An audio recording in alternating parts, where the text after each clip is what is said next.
chers frères et sœurs du groupe Réforme Média.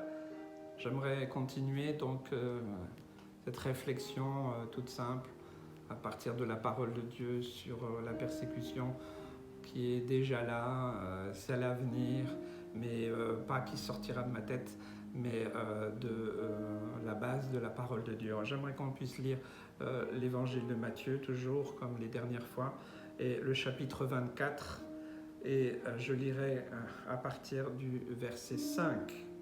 Matthieu 24, à partir du verset 5. Car plusieurs viendront sous mon nom, disant « C'est moi qui suis le Christ ». Et ils séduiront beaucoup de gens. Vous entendrez parler de guerre et de bruit de guerre.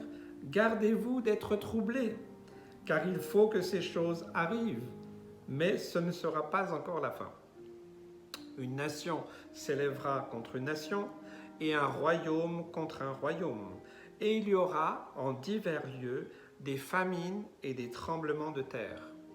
Tout cela ne sera que le commencement des douleurs. Alors on vous livrera au tourment, et l'on vous fera mourir, et vous serez haïs de toutes les nations à cause de mon nom. Alors aussi plusieurs succomberont, et ils se trahiront, se haïront les uns les autres. Plusieurs faux prophètes s'élèveront, et ils séduiront beaucoup de gens. Et parce que l'iniquité se sera accrue, la charité du plus grand nombre se refroidira.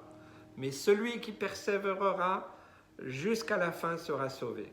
Cette bonne nouvelle du royaume sera prêchée dans le monde entier pour servir de témoignage à toutes les nations. Alors viendra la fin.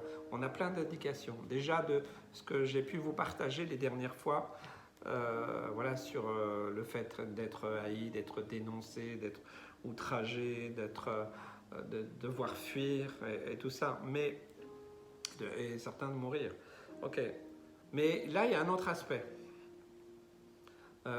Déjà des faux Christ, des faux prophètes, je dirais des faux ministères, des faux évangiles.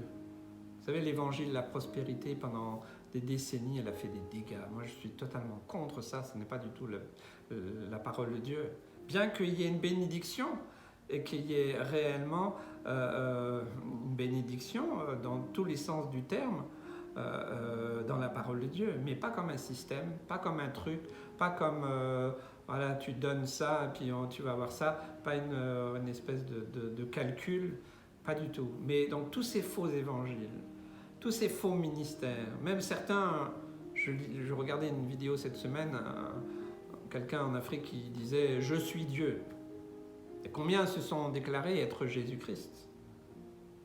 Donc c'est aussi un fait de la fin des temps. Vous me direz, il y a toujours eu ça, mais j'ai l'impression que ça a beaucoup augmenté ces dernières années. Et c'est vrai qu'il y a eu un arrêt, un peu un coup fatal avec ce virus, parce que les assemblées locales ont fermé, donc voilà, il y en a encore qui... Mais je pense que ça a déjà fait du tri, mais il y en a encore. Hein. Et donc c'est important pour nous qui voulons rester attachés au Seigneur, c'est de discerner, avoir le discernement des esprits. Ça, c'est vraiment important de discerner. Combien c'est le défaut de beaucoup de chrétiens qui ne discernent rien du tout. Ils se font avoir de tous les sens. Donc, voilà. Qu'est-ce que vous écoutez comme message? Si ça contredit la parole de Dieu, vous pouvez laisser tomber tout de suite. Ça, je pense que c'est important. Des faux Christ, des faux ministères, des faux apôtres. Vous savez, on voit des prophètes partout maintenant. Moi, je dis souvent que, vous savez, tous les prophètes, et Jésus lui-même l'a dit, hein, ils sont tous morts dans des conditions pas forcément faciles. Hein. Et c'est une très grande responsabilité d'ouvrir la bouche pour dire que Dieu a parlé. Donc, limitons le nombre de paroles. Je crois que ça, c'est vraiment important. Après, on confond avec les dons de l'esprit, dons de connaissance, révélation. Voilà, c'est pas le sujet du jour, mais faites attention, ne suivez pas des hommes, suivez Jésus-Christ. Soyez disciples de Jésus, soyez pas disciples de je ne sais quel ministère ou gourou ou je ne sais trop quoi. Donc ça c'est un signe des temps, c'est un signe aussi de persécution. C'est que le diable il est malin. Il sait très bien qu'il ne va pas réussir à entraîner tout le monde ou à détourner de la foi tout le monde. Donc très subtilement, il intervient aussi à l'intérieur de nos assemblées, dans nos milieux. Et donc là, il y a des loups qui se sont glissés. Et il faut savoir les reconnaître. Et certains pour des profits personnels, mais inspirés réellement par le mal. Le but étant de détourner les âmes, de les détourner de la merveilleuse espérance en Jésus-Christ. Alors voilà, je pense que ça c'est vraiment important de faire attention. C'est aussi un signe de la persécution. C'est ce que Jésus dit, ne soyez pas troublés. Gardez-vous d'être troublés. Il faut que ces choses arrivent. Commencez pas à dire ah c'est impossible, machin, voilà. Non, Jésus nous a avertis. Hein. On sait, c'est écrit. Voilà. Et après pour les guerres, les bruits de guerre, les nations contre, il n'y a que ça. Il n'y a que des conflits partout. Il y a des conflits dans les familles, dans les couples, dans les familles, entre les générations, au travail, à l'école, tout le système politique, économique, judiciaire et tout ce que vous voulez. Il n'y a que des conflits partout, partout, partout, partout. Et donc là, le diable, il aimerait bien aussi mettre des conflits. Et il a quand même fait une œuvre de destruction, avec toutes ces divisions.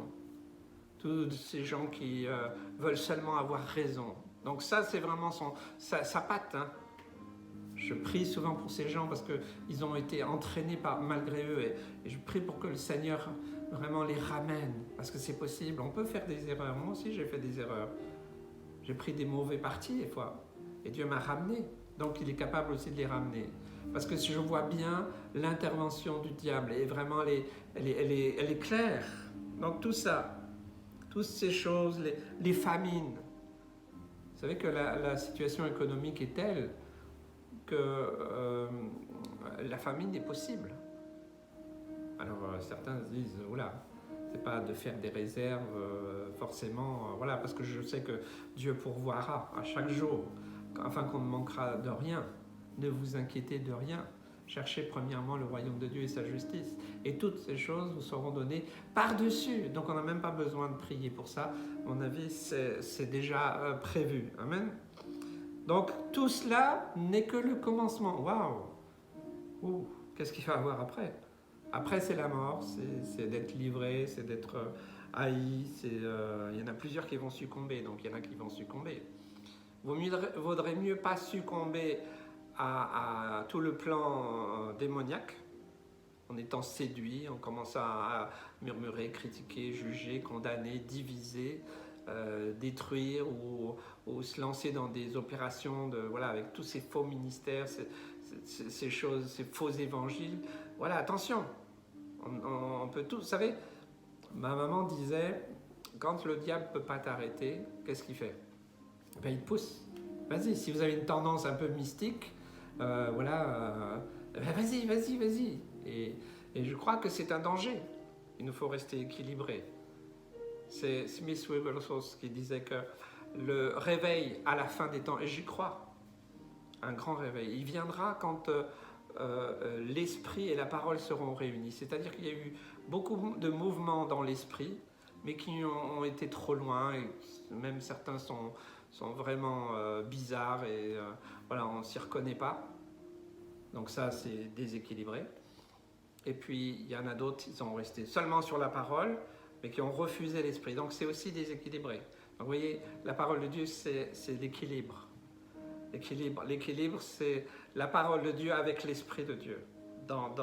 Et il n'y a pas de chaos, il n'y a pas de désordre, mais c'est bien ensemble.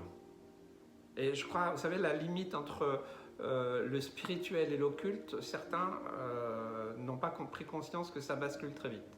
Ça peut être très très fin. Donc faisons attention, pas devenir des mystiques.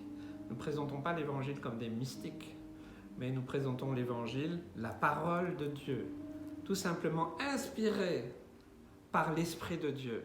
Et je crois que ça fait la différence. Alors, Parce que l'iniquité se sera accrue, l'amour du plus grand nombre se refroidira. Waouh! Hein? Mais encore une fois, celui qui persévérera jusqu'à la fin sera sauvé. Et la bonne nouvelle sera répandue. Donc on peut continuer à témoigner. Témoigner malgré tout. Ne commencez pas à dire comment je fais là et je peux pas. Continuez à partager le message de l'évangile. Les gens sont dans une attente. Ils attendent que tu leur parles.